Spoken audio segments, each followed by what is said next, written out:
कैसे हैं आप बच्चों? उम्मीद करता हूँ बढ़िया कर रहे होंगे। ये क्वेश्चन आपके सामने लेकर आया हूँ limit extends to 0 plus E to the power X की पावर एक्स माइनस 1। अब ये इस टाइप से जब कोई फंक्शन आ जाता है ना, थोड़ा-सा गलतियाँ कर जाते हैं बच्चे। हमको बहुत शांति से सोचना है। पूरे फंक्शन के अंदर देखिए एक्स की पावर एक्स चल रहा है। तो हम सबसे पहले एक्स की पावर एक्स को स्टडी करते हैं। अब जब एक्स 0 की ओर अप्रोच कर रहा है, तो ये बन रहा है 0 टू द पावर 0। अब ये एक मिसलेनियस फॉर्म होता है, जिसके बारे में एग्ज़ैक्ट वैल्यू हमें नहीं पता होती। अब इसको कैलकुलेट करने का तरीका क्या होता है 0 टू द पावर 0 को, कि आप क्या करें, सबसे पहले लॉग ले लें, ठीक है? तो हम यहाँ पे लॉग लेते हैं, तो it will B x log x. है ना बच्चों? अब इसमें लिमिट लगानी है तो भैया सिंपल सी बात है, जो लिमिट को हमने यहाँ पे ये जो लिमिट है उसको a लिया हुआ है बच्चों। तो log a will be limit x tends to 0 plus x log x, है ना? अब बताइए, यहाँ पर x log x को भी स्टैंडर्ड फॉर्म तो नहीं दिख रहा है। तो अब हम क्या करेंगे, हम यहाँ पर लॉपिटल लगाने का कोशिश करेंगे, जिसमें लॉपिटल ने क्या कहा था कि जब भी 0 बाय 0 या इंफिनिटी बाय इंफिनिटी फॉर्म मिले, तो न्यूमरेटर को अलग से डिफरेंशिएट और डिनोमिनेटर को अलग से डिफरेंशिएट कीजिए और तब तक करते रहिए जब तक कि फाइनाइट लिमिट ना आ जाए, मतलब जब तक कि 0 बाय 0 या इंफिनिटी बाय इंफिनिटी फॉर्म ना हट जाए। तो यहाँ पर हम सबसे पहले देखते हैं, जब x को मैं 0 डालता हूँ, तो ये आ जाएगा 0, यहाँ पे 0 प्लस डालता हूँ, तो log 0 माइनस इन्फिनिटी, ये हो जाएगा 0 इंटू माइनस इन्फिनिटी। यहाँ पर लोग मुझसे ये बहस कर सकते हैं कि सर इसको आप डायरेक्ट 0 क्यों नहीं लिख देते? नहीं भाई साहब, इसे 0 नहीं लिख सकते, क्योंकि 0 अप्रोच कर रहा है, एग्जैक्ट 0 नहीं है। ध्यान से देखिएगा, यहाँ पर 0 एग्जैक्ट नहीं है, 0 अप्रोच कर रहा है। तो इसलिए हम डायरेक्ट 0 नहीं लिख सकते। तो अब हमें क्या करना पड़ेगा बच्चों, इसको कि है ना 0 बाय 0 या इंफिनिटी बाय इंफिनिटी फॉर्म में कन्वर्ट करना पड़ेगा। तो उसे मैं कैसे करता हूँ देखिएगा, limit x tends to 0 plus इसको लिख देता हूँ log x, और इस x को नीचे जाके अगर 1 बाय x लिख दूँ तो मुझे नहीं लगता किसी को प्रॉब्लम होगी। क्योंकि अब देखिए, जब आप 0 प्लस डालते हैं तो log of 0 plus minus infinity और 1 बाय 0 इन्फिनिटी, बेसिकली एक इन्फिनिटी बाय इन्फिनिटी फॉर्म बन गया। और उसको सॉल्व करने के लिए हम क्या करते हैं बच्चों? बताओ, बताओ, बताओ। हम इसे डिफरेंशिएट करेंगे, where the differentiation of log x will be 1 by x and differentiation of 1 by x will be minus 1 by x square। x से x cancel हुआ and it will be limit x tends to 0 plus minus of x, और x को 0 डालने पर value कितनी आ रही है? 0 आ रही है। कितनी आ रही है? 0 आ रही है। तो लॉग ऑफ ए की वैल्यू 0 आ रही है। तो जब मैं एंटी लॉग लूँगा तो ई की पावर 0 कितना बन जाएगा? 1 बन जाएगा। मतलब जब एक्स 0 प्लस पर है, 0 की पावर 0 फॉर्म है ना? तो हम क्या करेंगे भैया, यहाँ पे जब 0 प्लस पर अप्रोच कर रहा है तो x की पावर x कहाँ अप्रोच करेगा? 1 को अप्रोच करेगा। अब आप देखिए, ये 1 को अप्रोच कर रहा है, तो 1 माइनस 1 कितना हो गया? 0 हो गया। क्या हो गया? 0 हो गया। तो अब हमें क्या करना है बच्चों? यहाँ पर बहुत शांति से, कैसे? बहुत शांति से हम क्या करते हैं, x की पावर x माइनस 1 को t पुट कर देते हैं। ठीक है बेटा? अब देखो, अब t की लिमिट हो गई है, तो x अगर 0 को जा रहा है तो x की पावर x कहाँ अप्रोच कर रहा है? 1 को, और 1 माइनस 1 कहाँ अप्रोच कर रहा है? 0 को। तो लिमिट आ जाएगा t टेंड्स टू 0, और ये आ जाएगा e की पावर t माइनस, और x की पावर x को क्या लिख दूंगा मैं? t plus 1। ये x की पावर x का स्क्वायर है, तो ये कितना आ जाएगा बच्चों? बताओ, बताओ, बताओ, बताओ। x की पावर x कितना आ जाएगा? t प्लस 1 का स्क्वायर माइनस 1 और होल का स्क्वायर। देखिए, ये सबको समझ आया होगा, है ना? अब यहाँ पर हम क्या करते हैं? सॉल्व करते हैं, और क्या करते हैं? Limit t tends to 0। जब कुछ ना समझ में आए तो मेरे दिमाग में एक बात आती है, यार सीरीज एक्सपांशन करके देखता हूँ। तो e की पावर t की सीरीज लगा कर देखता हूँ। तो ये आ जाएगा 1 प्लस, है ना? ये आ जाएगा t plus T square by 2 factorial plus T cube bye 2 factorial and so on minus T minus 1। नीचे से इसको अगर मैं एक्सपांड करता हूं तो टी स्क्वायर प्लस 2t का होल स्क्वायर। अब आप बताइए, 1 प्लस टी से ये 1 प्लस टी क्या होगा? कैंसल हो जाएगा। अब यहाँ पर हम क्या करेंगे बच्चों, limit t tends to 0, T square numerator से कॉमन लेंगे अपन, तो it will be 1/2 plus T by 3 factorial and so on. और नीचे से t कॉमन लेंगे तो बाहर आते वक्त टी स्क्वायर हो जाएगा, तो it will B t plus 2 का होल स्क्वायर, टी स्क्वायर से टी स्क्वायर कैंसल, 0/0 फॉर्म हट गया। तो अब मैं क्या करूंगा, ये वैल्यू आ जाएगी 1/2, नीचे t को 0 डाल देता हूं, आ जाएगी 4, तो लिमिट विल बी 1/8। तो ये लिमिट कहाँ पे अप्रोच कर रही होगी, 1/8 को अप्रोच कर रही होगी। उम्मीद करता हूं बहुत ढंग से समझ में आ गई होगी ये बात, फटाक से देख लीजिए। अब नेक्स्ट क्वेश्चन की ओर बढ़ते हैं। Sine of pi under root of N square plus 1 बच्चों, ये क्वेश्चन दिया गया है और ये क्वेश्चन के बारे में बोला गया है कि बताओ इसकी लिमिट क्या होगी। दो अप्रोचेस के थ्रू इसको मैं कर सकता हूं, ठीक है। एक अप्रोच तो मैं यहां पे लगाता हूं कि limit N tends to infinity plus minus sine of N pi minus और प्लस, एक काम कर लेते हैं, pi under root N square plus 1, ठीक है। या फिर अपने काम करते हैं बच्चों, इसको माइनस करके लिख देते हैं, कोई दिक्कत थोड़ी है, ऐसे लिख देते हैं। सर ये ऐसा क्यों लिखा? अरे अगर n मान लीजिए ऑड मल्टीपल है, मतलब पाई माइनस 3 पाई माइनस, तो sine 180 minus theta sine theta होता है, तो वहां पर मैं क्या करूंगा, प्लस साइन यूज करूंगा, तो क्वेश्चन सेम वैसा का वैसे ही आ जाएगा, है ना। साइन 3 पाई माइनस थीटा वो भी क्या होता है, साइन थीटा ही होता है, तो प्लस साइन। अब अगर n को ऑड नंबर लेता हूं, तो 2 पाई माइनस 4 पाई माइनस, तो sine of 2 pi minus 4 pi minus क्या होता है, माइनस साइन थीटा। तो एक माइनस और लगा दिया ताकि वो प्लस बन जाए और सेम वो क्वेश्चन बन जाए। तो हमने इसी को इसी के फॉर्म में रिप्रेजेंट किया है बच्चों, है ना।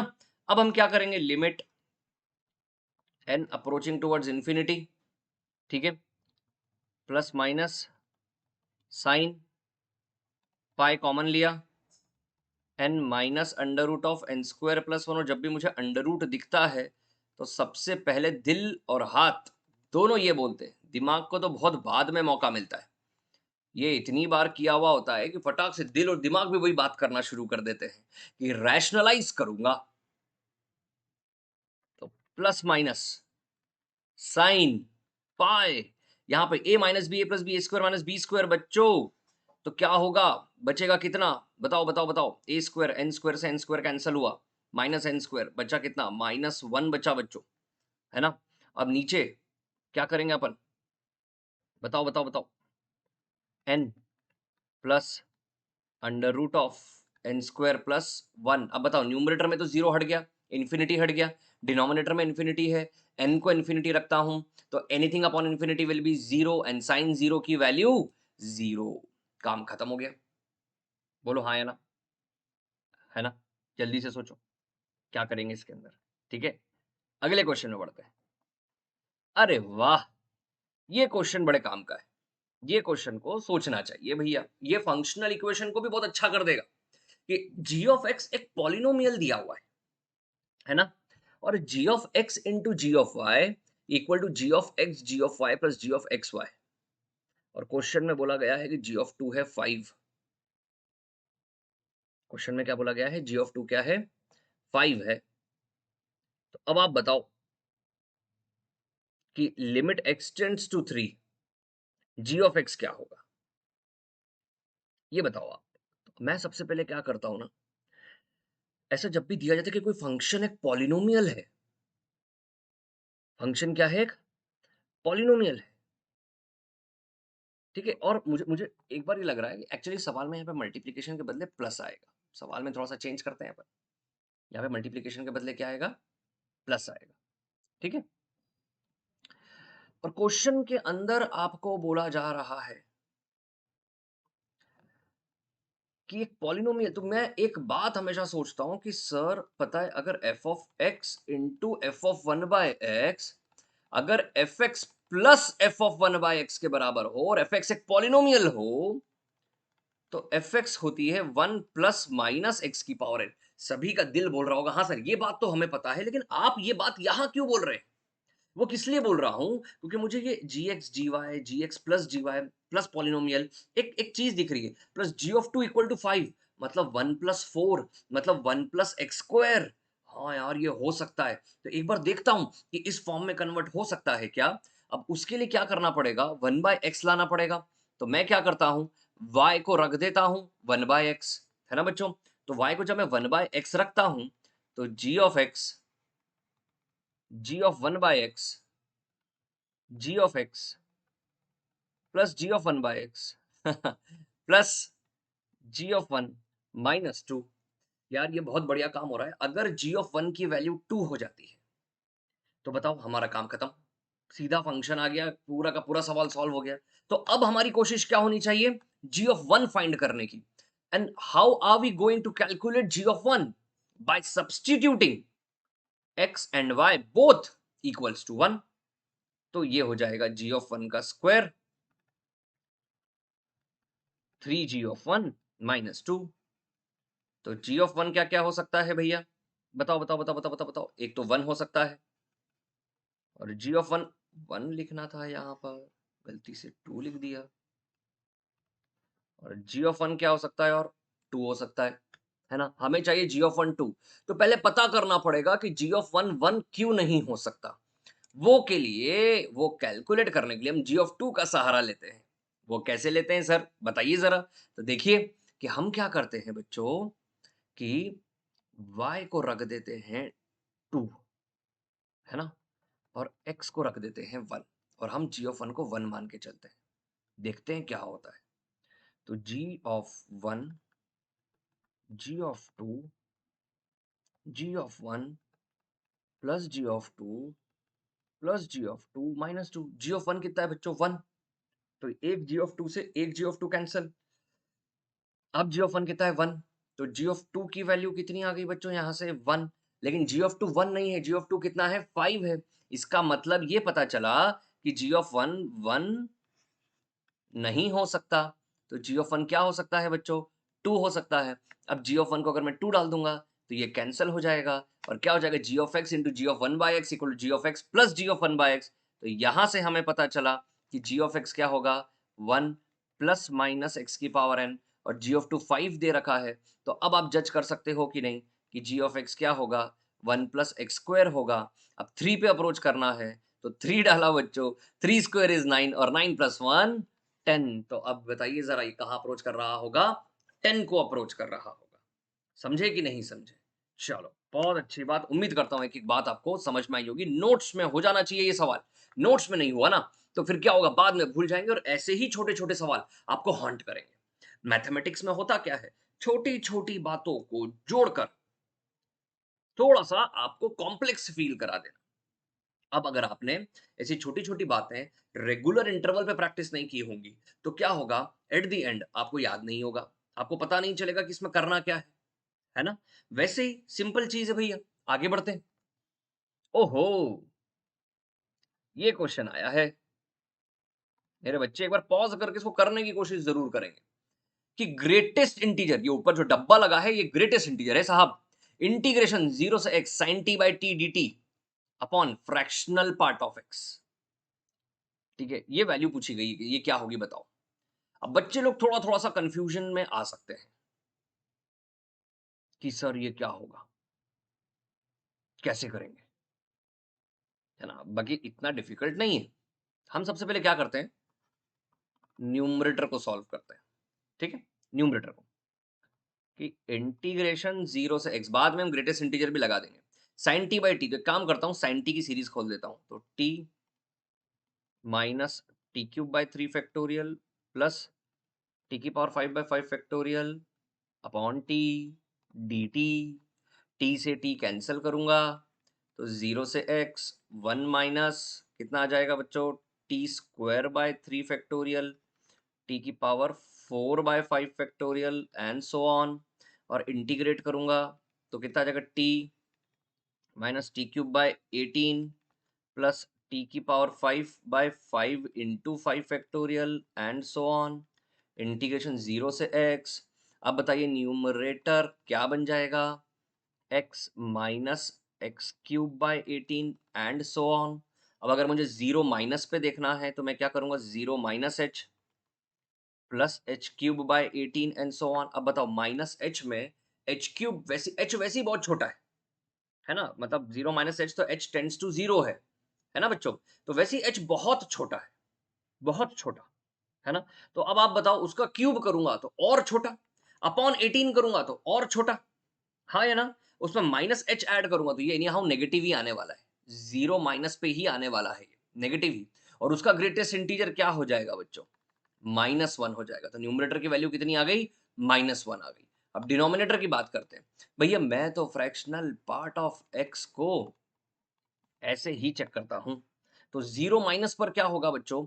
जब मैं 0 माइनस डालूँगा, तो ये 0 माइनस पर -1 दे देगा और ये हो जाएगा 1 प्लस एक्स, है ना? और एक्स को जब मैं 0 माइनस एच डालता हूँ, तो ये आ गया 1 माइनस एच। अरे देख लो, 0 माइनस पे चेक किया तो ये -1 हो गया। अब 0 माइनस एच डालता हूँ, तो 1 माइनस एच हो गया और एच को 0 डालता हूँ, तो वैल्यू कितनी आ गई? 1। तो डिनोमिनेटर हो गया 1, तो न्यूमरेटर अपॉन डिनोमिनेटर कितना आ गया भैया?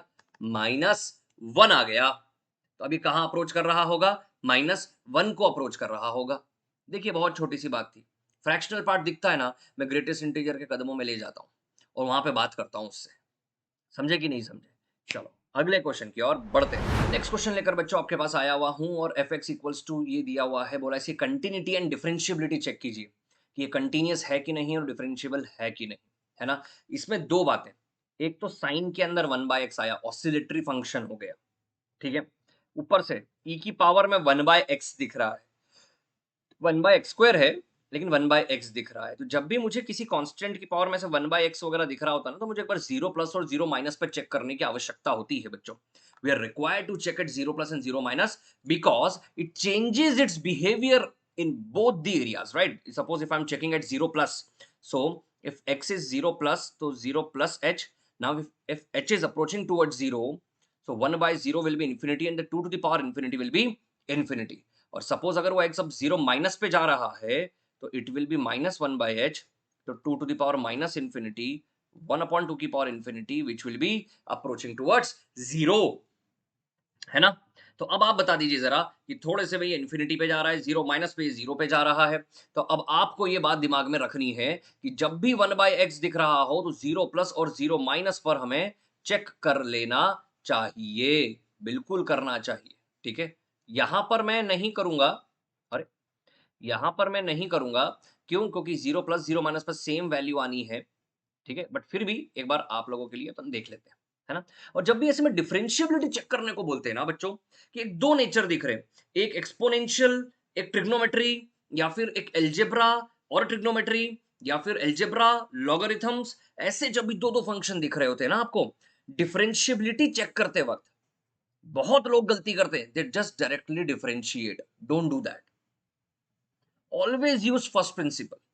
In many of the cases, many of your mentors have taught you that just to make the calculations easy, if the function is continuous, you just directly differentiate it, which is nice. They are not wrong. But I always say कि जहां पर एक simple simple function चल रहा हो वहीं differentiate करो। यहाँ पे 2 फंक्शन साथ में आ गए हैं ना, do not differentiate it like the usual manner कि आप u इंटू वी रूल लगाते हो और फिर डिफरेंशिएट कर देते हो। आपको डिफरेंशिएट करने के लिए यहाँ पर always use the basics, the heart, the first principle. आप उसको फर्स्ट प्रिंसिपल से डिफरेंशिएट कीजिए, आपका काम आसान होगा, है ना? हमेशा मेरी एक बात ध्यान रखना कि जब भी कोई बड़ी चीज पूछता है ना, कोई कॉम्प्लिकेटेड चीज पूछता है, तो वो रूट्स में चेंज करता है। रूट मतलब उसके बेसिक में। समझे कि नहीं समझे? अरे कोविड के अंदर क्या हुआ था? सारा मॉडर्नाइजेशन गायब। नमस्ते करो नमस्ते। हमारे रूट्स पर चले गए थे हम। हाँ या ना? बोलो इम्यूनिटी पे ध्यान रखना है ना? जड़ी-बूटियों का सेवन चल रहा था। अच्छे से धोकर, हाथ धोकर, सब करके उसके बाद आपको खाना खाना था। आप बताइए? तो जब भी ऐसी कोई कॉम्प्लेक्स सिचुएशन आती है, तो बेसिक्स की ओर जाना चाहिए और उन बेसिक्स को बहुत ध्यान से सोचना चाहिए। हम यही तो गलती करते हैं, बेसिक करते वक़्त सोचते हैं ये तो हो जाएगा यार, ये तो ईज़ी है। उसको बहुत शांति से नहीं सोचते। क्योंकि कोई भी बेसिक क्वेश्चन जो होता है ना बच्चों, वो आपकी थियरी का एप्लीकेशन है। मतलब आपको ये बताने के लिए कि देखो एक बार अप्लाई करके देखो कहाँ पर क्या हो रहा है। इसलिए वो सवाल में कॉम्प्लेक्सिटी नहीं होती। और जब सवाल में कॉम्प्लेक्सिटी होती है, इसका मतलब कि आपको ये समझ में आ चुका है कि अब आपका थ्योरी कैसा है। अब इसको अप्लाई करो, ट्विस्ट पे फोकस करो। तो बहुत से बच्चे गलती करते हैं, कोई भी सब्जेक्ट पढ़ते हैं ना और छोटी-छोटी बातों को और बेसिक को भूल जाते हैं और सबसे बड़ा ब्लंडर वो पता है किसमें करते हैं? केमिस्ट्री में, स्पेशली ऑर्गेनिक केमिस्ट्री में। दे जस्ट ट्राई कि ज़्यादा से ज़्यादा क्वेश्चन उसमें ना बन जाए। दे डोंट फोकस कि वो जो 50 क्वेश्चन्स किए हैं, उसके अंदर एक-एक क्वेश्चन किस तरीके से होगा। बस ये बात ध्यान रखेंगे ना, आपका काम हो जाएगा। अब आइए इसको सॉल्व करते हैं। कंटिन्यूटी पे चेक करते हैं बच्चों अपन इसको। 0 पे तो 0 दे रहा है। 0 प्लस पर लेकर जाता हूँ मैं बच्चों। 0 प्लस तो यहाँ पे लिखूँगा limit h tends to 0, 0 plus h e की power minus 1 by h square sine of 1 by h। अब h को 0 डालूँगा तो साइन में आ रहा है इन्फिनिटी। साइन इन्फिनिटी जो भी होगा -1 से 1 के बीच में होगा। हाँ या ना? आप जानते हैं, अब h को 0 डाला, तो e की पावर माइनस इन्फिनिटी इंटू -1 से 1 कुछ भी हो सकता है। e की पावर माइनस इन्फिनिटी 0, 0 इंटू -1 से 1 कुछ भी हो सकता है। अरे आंसर विल बी 0। हाँ या ना? और 0 माइनस पर भी कैलकुलेट करके देखो, मैं नहीं करूँगा, अब आप करेंगे। 0 माइनस पर भी यही हाल होगा। तो 0 पर, 0 माइनस पर और 0 प्लस पर तीनों पर कहानी क्या आ गई? सेम आ गई। फंक्शन कंटीन्यूअस, खत्म। अब हमको चेक करना है डिफरेंशिएबिलिटी। डिफरेंशिएबिलिटी चेक करते हैं। कैसे करेंगे? फर्स्ट प्रिंसिपल, डायरेक्ट डिफरेंशिएट नहीं करना, ऐसी गलतियाँ नहीं करना। तो लिमिट h टेंड्स टू 0, यहाँ पर हम देखते हैं, तो बताइए f of 0 plus h minus f of 0 upon h, ये हो गया आपका राइट हैंड डेरिवेटिव। तो limit h tends to 0, 0 plus h करिए तो e की power minus 1 by h square sine of 1 by h minus f of 0 तो 0 है अपॉन h। अरे भैया क्या बात है ना? देखो, अब ये कौन सा फॉर्म हो गया भैया? 0 बाय 0 फॉर्म हो गया, है ना? अब मैं क्या करूं? कैसे सोचूं? क्या दिमाग लगाना चाहिए? तो आप देखिए, limit h tends to 0, 1 by h, 1 by h square into h। अब मुझे क्या करना चाहिए बच्चों? यहाँ तो बहुत पंगा हो गया है। सोचकर देखिए कि h अगर 0 को जा रहा है, साइन इन्फिनिटी ऊपर बन रहा है, नीचे h 0 इंटू इन्फिनिटी। अब मैं क्या करूँ? क्या सोचूँ? बताइए आप सभी लोग, लगाइए दिमाग। तो बच्चों आप सोचिए जल्दी से इसको और मुझे ज़रूर मैसेज कीजिए और बताइए कि फंक्शन डिफरेंशिएबल होगा कि नहीं होगा, है ना? फर्स्ट प्रिंसिपल यूज़ करिए, देखिए क्या करते हो और आप क्या सोचते हो और मुझे तुरंत बताइएगा और मैसेज कीजिएगा। नेक्स्ट क्वेश्चन की ओर बढ़ते हैं। यहाँ पर देखिए बच्चों, एक क्वेश्चन दिया है f(x) की value x plus 1/4, 2/4, 3/4। Greatest integer की एक बहुत ही सिंपल सी प्रॉपर्टी x प्लस 0/n, ठीक है? x plus 1/n, x plus 2/n से लेकर x plus n minus 1/n तक, ये होता है ग्रेटेस्ट इंटीजर ऑफ nx। क्या होता है बच्चों ये? Greatest integer of nx। अच्छे से सोचिए, है ना? और अब इसको अप्लाई करने की कोशिश करते हैं। तो बच्चों इसी को इसके अंदर मैं अप्लाई करता हूँ और देखता हूँ कि greatest integer of x plus 1/4, 2/4 और 3/4, तो ये हो जाएगा मेरा fx की वैल्यू कितनी आ जाएगी? Greatest integer of 4x। अब ग्रेटेस्ट इंटीजर 4x कहाँ-कहाँ डिसकंटीन्यूअस होगा? तो ग्रेटेस्ट इंटीजर डिसकंटीन्यूअस कहाँ-कहाँ होता है? जहाँ पर अंदर वाला क्वांटिटी जो ग्रेट डब्बे के अंदर है, वो जहाँ-जहाँ इंटीजर होता है, वहाँ-वहाँ वो डिसकंटीन्यूअस हो सकता है। वैसे लीनियर है तो डेफिनिटली होगा, लेकिन आप एक बात ध्यान रखना कि जहाँ-जहाँ पर डब्बे के अंदर जो दे रखा है, वो जहाँ पर इंटीजर होगा, at that point we have to check whether this will be continuous or discontinuous।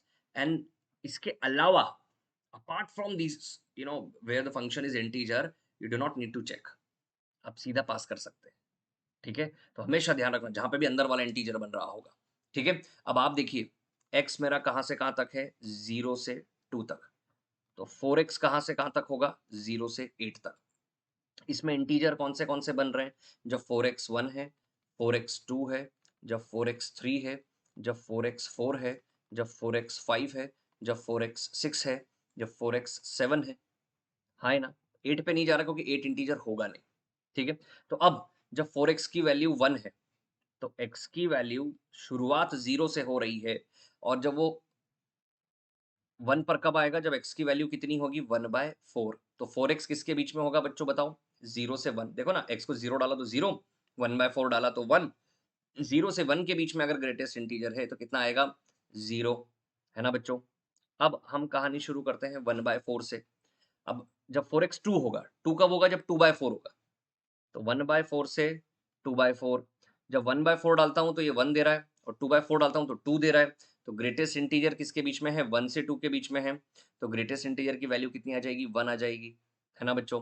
अब हम क्या करेंगे? जब x की वैल्यू 2/4 से 3/4 ग्रेटेस्ट इंटीजर आ जाएगा 2 फिर 3/4 से 4/4 ऐसे करके हम सारी वैल्यू निकाल लेंगे। अब आप देखो 1/4 से थोड़ा पहले जाता हूँ तो 0 दे रहा है और 1/4 के थोड़ा बाद जाता हूँ तो क्या दे रहा है? 1 दे रहा है। तो बताओ 1/4 पे डिसकंटीन्यूअस हुआ कि नहीं हुआ? वैसे 2/4 पे होगा कि नहीं? 3/4 पे होगा कि नहीं? 4/4 पे होगा कि नहीं? 5/4 पे होगा कि नहीं? 6/4 पे होगा कि नहीं? 7/4 पे होगा कि नहीं? हर जगह पर होगा ये डिसकंटीन्यूअस। तो टोटल कितने पॉइंट आए? लिख कर दिखाओ। समझे कि नहीं समझे? और ग्रेटेस्ट इंटीरियर की प्रॉपर्टी सभी लोग दिमाग में रखेंगे, है ना? चलो, आगे की क्वेश्चन की ओर बढ़ते हैं। एक और क्वेश्चन बच्चों यहाँ पर आपके सामने है। ये क्वेश्चन मुझे लगता है कि कोई भी एग्ज़ाम प्रिपरेशन करने वाला बच्चा हो, उसे तैयारी करनी चाहिए। ठीक है? इस क्वेश्चन को सॉल्व करना चाहिए भैया। वो बिट्स दे रहा हो, जेईई मेन दे रहा हो, एडवांस्ड दे रहा हो। ये क्वेश्चन को अगर वो समय लेकर खुद से सॉल्व करे, एक-एक बात को समझे, नोट डाउन करेगा, तो डेफ़िनिटली उस क्वेश्चन के बदले उसके बहुत सारे क्वेश्चन सॉल्व हो जाएँगे। यहाँ पर देखिए, एफएक्स दिया है greatest integer of x square minus 3 और -1/2 से 2 में दिया हुआ है, डोमेन दिया -1/2 से 2, है ना? एंड जीएक्स दिया हुआ है, mod x FX plus mod of 4x minus 7 FX और इसमें पूछा गया है कि बताओ कितनी जगह पर डिसकंटीन्यूअस होगा और कितनी जगह पर वो डिफरेंशिएबल नहीं होगा, है ना? बहुत छोटी-सी चीज़ है, लेकिन हमेशा ध्यान रखना पूरे मैथमेटिक्स के 5 सबसे इम्पोर्टेंट फंक्शंस जिसके बारे में अगर आपको डिटेल में जानकारी है और आपने अच्छे से समय बिताया है, वो कौन से? Greatest integer of x, fractional part of x, signum of x, mod of x and inverse trigonometric function. इन्हीं पर ही घूमकर कोई नया कंसेप्ट बनेगा, इन्हीं को ही मिलाकर कोई एक नया सवाल बनाएगा और कुछ नहीं बनने वाला, इसी में से ही आएगा। इन 5 की दमादम तैयारी करो। यहां पर देखते हैं बच्चों, है ना? इसमें जीएक्स की कंटिन्यूटी और डिफरेंशिएबिलिटी निकालनी है। तो हम क्या करते हैं, एफएक्स को लिखते हैं और आ जाएगा mod x plus mod of 4x minus 7। ठीक है? ये आ जाएगा क्या मेरा? जीएक्स। अब इसकी कंटिन्यूटी और डिफरेंशिएबिलिटी के बारे में पूछा गया है ना? अब आगे देखते हैं। सबसे पहले एफएक्स को सॉल्व कर लेते हैं अपन कि एफएक्स क्या होगा हमारा, है ना? और उससे भी पहले एक बार जरा जीएक्स को स्टडी कर लेते हैं, काम करते हैं। मॉड है ना, जल्दी-जल्दी हो जाएगा। तो mod of x plus mod of 4x minus 7 इसको ब्रेक करना है। सबसे पहले क्या करो, मतलब एक लेमन तरीका बता रहा हूँ, मैं जल्दी भी कर सकता हूँ, लेकिन एक बच्चे के हिसाब से इस मॉड को 0 किया, ठीक है? तो x इक्वल टू 0 इस मॉड को 0 किया तो 7/4 बस अब इसको प्लॉट कर लो। जीएक्स की बात कर रहे हैं अपन, ठीक है ना बच्चों? जीएक्स ओनली मतलब ये मॉड वाला, इसको ब्रेक कर रहे हैं, ठीक है? ये मॉड वाला, इसको ब्रेक करते हैं अपन, है ना? तो अब सबसे पहले क्या एक इंटरवल आएगा जब x लेस देन 0 यहाँ लिख देता हूँ, when x is less than 0 equal to लेना है वो भी ले लो, when x is less than equal to 0 तो अब ये मॉड क्या नेगेटिव की तरह बिहेव करेगा देखो ना एक और आपको कन्फ्यूजन होता है ना, मैं एक बहुत छोटी-सी बात बता देता हूँ आपको, आप वो दिमाग लगाओ बस। 0 से छोटा देखना है ना, कोई भी एक वैल्यू ले लो, लेट इट बी -1 जब x को -1 डालोगे, है ना? तो -1 नेगेटिव आ रहा है ना? तो मॉड उसको पॉजिटिव करने के लिए क्या करेगा? एक नेगेटिव और दे देगा, तो उसने बाहर -x दे दिया, ठीक है? x को -1 डालो, यहाँ पर भी नेगेटिव दे रहा है ना? इसको मॉड पॉजिटिव करने के लिए क्या करेगा? एक नेगेटिव और दे देगा, तो क्या हो जाएगा? माइनस ऑफ 4x माइनस 7 ठीक है? अगला इंटरवल ब्रेक कर रहा हूँ बच्चों किसके बीच में? जब x की वैल्यू 0 से लेकर 7/4 के बीच में है, तो 0 से 7/4 7/4 is I guess 1 point something ना? तो इसके बीच की कोई भी एक वैल्यू ले लो, लेट इट बी 1 1 डालता हूँ, पॉज़िटिव आ रहा है, पॉज़िटिव, 1 डालता हूँ, नेगेटिव आ रहा है, मॉड उसको पॉज़िटिव करने के लिए क्या करेगा बच्चों? एक नेगेटिव और दे देगा। अरे! इसमें नेगेटिव वैल्यू आ रही है, तो पॉजिटिव करने के लिए एक नेगेटिव और दे देगा। अब इसको ब्रेक कर लेते हैं किस बात के लिए, जब when x is greater than 7/4, 7/4 से बड़ी एक वैल्यू, इसमें डालता हूं पॉजिटिव, इसमें डालता हूं पॉजिटिव, तो x प्लस 4x-7। देखो मॉड को तोड़ना सीख लिया मैंने, सिंपल लॉजिक है। जहां जहां क्रिटिकल पॉइंट आ रहा है, बेसिकली जहां जहां जीरो आ रहा है वहां वहां पर आप उसको प्लॉट कर लो और उसके आसपास के एरियाज में देख लो। ये आ गया हमारा मॉड, है ना। अब हमें fx को स्टडी करना है, fx को, तो fx को ब्रेक करते हैं, ग्रेटेस्ट इंटीजर ऑफ x² - 3, इसको ब्रेक कर लेते हैं यहाँ पर, है ना। देखते हैं क्या क्या बनता है। बेसिकली मुझे देखना तो -1 से 2 के बीच में ही है। किसके बीच में देखना है? -1 से 2 के बीच में। लेकिन मैंने मॉड को तो एक जनरल ब्रेक करना देख लिया है। अब fx को देखता हूँ, ग्रेटेस्ट इंटीजर ऑफ x² - 3। अब ये कब-कब, कहाँ-कहाँ, कैसे-कैसे टूटेगा? देखो, x पहले मेरा बता दो ज़रा किस इंटरवल में है? किस इंटरवल में है बच्चों x? -1/2 से 2 के बीच में। तो x² किसके बीच में होगा? अब जनता क्या करेगी पता है? वो -1/2 का स्क्वायर कर देगी और बोलेगी 1/4, एंड 2 का स्क्वायर करेंगे, बोलेंगे 4, तो मतलब 1/4 से 4 के बीच में होगा। ब्लंडर नंबर सबसे बड़ा। क्या ऐसे नहीं करना? -1/2 से 0 है, स्क्वेयरिंग करूँगा तो कहाँ से कहाँ तक आ जाएगा? 0 से 4 तक आ जाएगा। ठीक है? और अब -3 करूँगा तो x² - 3 किसके बीच में आ जाएगा बच्चों? बताओ, बताओ, बताओ, बताओ, बताओ, बताओ। -3 से 1 के बीच में आ जाएगा। किसके बीच में आ जाएगा? -3 से 1 के बीच में। अब आपको देखना है, ये इंटीजर्स इंटीजर्स पर ब्रेक होता है। अब आपको बताना है कि ये ब्रेक होकर क्या-क्या बनेगा? अब आप सोचिए क्या-क्या बनेगा? मैं इसको डायरेक्ट लिखूँगा, आपको इंटीजर इंटीजर पर तोड़ना है और ना समझ में आया तो आप मेरे को बताइए। बच्चों देखिए, मैंने तो थोड़ा-सा ब्रेक लेकर यहाँ पर fx को प्लॉट कर लिया है। ये इसलिए ताकि एक बार मैं चाहूँगा कि आप भी इसको सोचें और करें। मैंने इसके पहले भी सिखाया हुआ है ना? कि जहाँ-जहाँ अंदर वाला इंटीजर बनने वाला है, वहाँ-वहाँ पर काम होगा। और -1/2 से 2 के बीच में प्लॉट किया है। आप बनाइए और नहीं आने पर ना मुझे ज़रूर कमेंट के थ्रू या मैसेज के थ्रू ज़रूर रिप्लाई करें कि यहाँ पर सर हम फँस गए थोड़ा-सा। तब जाकर काम बनेगा, क्योंकि दिमाग आपका भी चलना चाहिए। अब अगर मुझे इन दोनों को, gx को और fx को मर्ज करना है, क्योंकि gx यहाँ पर देखिए ज़रा क्या दे रखा है, ये इंटू fx दिया हुआ है ना? अब ऐसे जब भी 2 function addition, subtraction, multiplication, division कभी भी होता है ना, तो उनको साथ लिखने का एक एक ही तरीका होता है कि उनको कॉमन डोमेन ऑब्ज़र्व करते जाओ, कि उनका कॉमन डोमेन क्या है? उनका जो भी कॉमन डोमेन होगा, उसमें हमारा काम हो जाएगा। अब यहाँ पर देखते हैं, देखो ये बोल रहा है -1/2 से 1 और ये मॉड वाली क्वांटिटी बोल रही है 0 तक, तो बताओ दोनों का कॉमन कितना आ जाएगा? जब वैल्यू क्या हो? -1/2 से 0 हो। मैं इसे थोड़ा-सा रब करता हूँ बच्चों, ताकि मैं यहाँ पर आप लोगों के लिए लिख सकूँ। एंड चलिए दूसरे कलर से लिखते हैं। तो सबसे पहला इंटरवल अगर मैं ले लेता हूँ बच्चों, -1/2 से 0, क्यों? क्योंकि 0 पे ये आके रुक रहा है ना? -1/2 से 0। यहाँ पर बताइए, -1/2 से 0 में मॉड वाला ये फंक्शन दे रहा है और ग्रेटेस्ट इंटीजर ये दे रहा है। अब हमें fx कॉमन लेंगे, तो fx कितना दे रहा है? -3, और मॉड वाली क्वांटिटी कितनी दे रही है? -5x, है ना? +7, तो ये आ गया -1/2 से 0 के बीच में। अब ये बोल रहा है 0 से 7/4, है ना? और ये बोल रहा है 1 से √2। अब √2 बड़ा कि 7/4 बड़ा? कौन बड़ा भैया? और पहली बात तो अभी तक 0 तक देखा है ना? अभी तो 0 से आगे बढ़ना है। अब 0 से 7/4 और 0 से 1, ये देखिए 1 तक है। ये 1 के बाद चेंज हो रहा है और ये 7/4 के बाद चेंज हो रहा है। तो अगला इंटरवल में जो लूँगा, वो लेता हूँ 0 से लेकर 1 तक, ठीक है? और 0 से 1 के बीच में ये इंटरवल क्या दे रहा है बच्चों? -3 fx, और मॉड क्या दे रहा है 0 से 1 के बीच में? -3x + 7, ठीक है? अब 1 के आगे बढ़ते हैं। अब 1 से 7/4 जाएँ या 1 से √2 जाएँ? क्या जाए? √2 की वैल्यू होती है 1.414, एंड 7/4 ज़रा, मुझे तो पता है, लेकिन 7/4 डिवाइड कीजिए तो ये 3 आएगा, पॉइंट 0 लेते हैं तो 1.7 आता है। 7/4 कितना आता है बच्चों? 1.7। तो अगला इंटरवल क्या आ जाएगा मेरा? 1 से लेकर √2, है ना बच्चों? 1 से लेकर √2। और 1 से √2 में क्या आने वाला है? देखो ज़रा 1 से √2 ये है -2 और 1 से √2 यही वाला इंटरवल है कितना आ जाएगा -3x प्लस 7 है ना? अब अगला इंटरवल क्या आ जाएगा बच्चों? √2 से 7/4 √2 से 7/4 √2 से आगे जाते हैं 7/4 तक जाते हैं बच्चों अपन, है ना? और अब 7/4 और √3 में कौन बड़ा?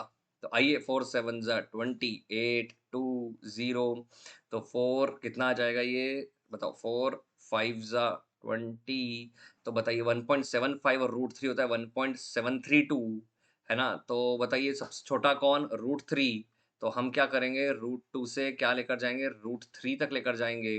देखो बहुत ही छोटा-छोटा और पेशेंस का खेल है भैया पूरा, है ना? अब बताओ √2 से √3 के बीच में ये कितना दे रहा है? -1 और √2 से 7/4 के बीच में ये कितना दे रहा है? सेम चीज़ -3x प्लस 7 अब √3 से 7/4 के बीच में जाएँगे बच्चों, तो 7/4 और √3 तो बताओ √3 से आगे गए तो ये दे रहा है 0 और बाकी तो कुछ भी डालूँ कोई फ़र्क नहीं पड़ता, है ना? अब 7/4 से 2 क्यों? क्योंकि 7/4 से 2 ये 0 दे रहा है और 7/4 के आगे यहाँ पे फ़ंक्शन चेंज हो रहा है। तो 7/4 से 2 के अंदर भी क्या आ रहा है बच्चों? 0 आ रहा है और उसके बाद हम क्या करने वाले हैं? बताओ? बताओ? इक्वल टू 2 पे चेक करते हैं, है ना? तो इक्वल टू 2 तो x इक्वल्स टू 2 तो इक्वल्स टू 2 पर क्या होता है भैया? ये दे रहा है 1 और इक्वल टू 2 में यहाँ पे फ़ंक्शन में डालिए तो अब यहाँ पे आप 2 डालेंगे तो 2 इंटू 4 8 माइनस 1 1 प्लस 2 3 तो 3 इंटू 1 तो ये कितना आ जाएगा भैया 3 आ जाएगा। अब आप देख लीजिए कहाँ-कहाँ कंटीन्यूअस है और कहाँ-कहाँ डिसकंटीन्यूअस है। इसलिए मैंने कहा इस सवाल के अंदर बहुत सारी चीज़ें हैं। पूरा सॉल्व कीजिए और 4-5 बार कीजिए, तब जाकर आपको उसके अंदर की छोटी-छोटी बातें दिखने लगेंगी, समझ में आएँगी। और आपको बता देता हूँ 2016 जेईई एडवांस्ड में ये सवाल पूछा गया है। बिल्कुल सिंपल लेकिन बच्चों से गलतियाँ करवाने के लिए ये सवाल पूछा गया है। इसलिए बहुत ध्यान से इसको सॉल्व कीजिए और मुझे बताइए कितनी जगह पर कंटीन्यूअस और सॉरी डिसकंटीन्यूअस और नॉन डिफरेंशिएबल है बच्चों।